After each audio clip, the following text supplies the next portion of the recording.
Katiba imetoa majukumu, imeweka upande mmoja haki, imeweka upande mwingine wajibu. Haya yote lazima tuyafuatilie na wala hatutapuuza hata moja.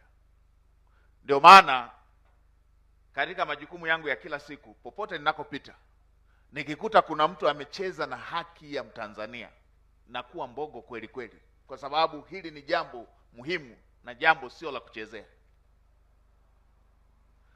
Lakini hivyo hivyo katiba imetoa wajibu wa kila mtu. Sasa sisi kama serikali, na sisi tuna wajibu wa kutimiza.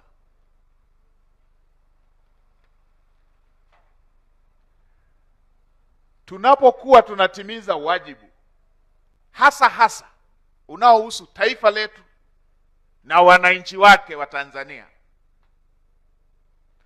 haya ni mambo makubwa, hatupaswi kuyachukulia mzaha wala kubishana.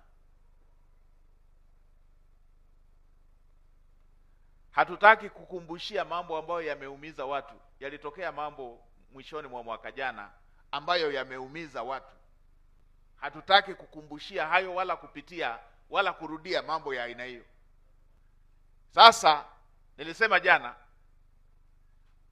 tukaanza kusikia viashiria vya aina ile kama vile ambavyo vimetugharimu maisha ya watu, vimetugharimu heshima ya taifa letu, vimetugharimu rasilimali, vimetugharimu umoja wetu.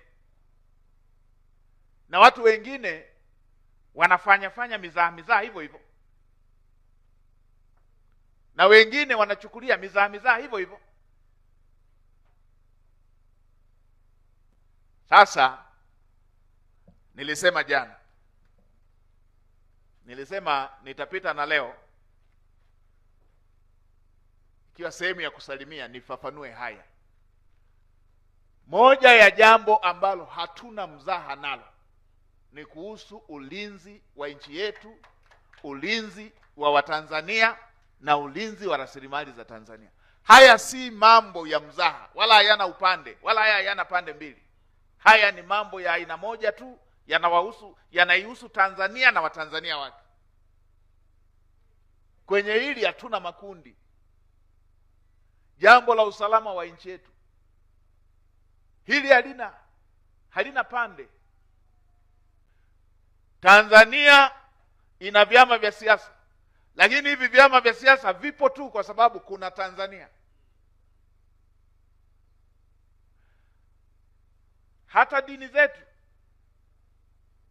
tunaweza kufanya hizo ibada kama pana amani. Pakichafuka, waulizeni walioko kwenye machafuko kama wanakumbukaga ibada. Kwa hiyo panapokuwepo na viashiria vya kukosekana kwa usalama wa nchi, hicho ndio kipaumbele. Lazima tushughulikie kwanza jambo hilo.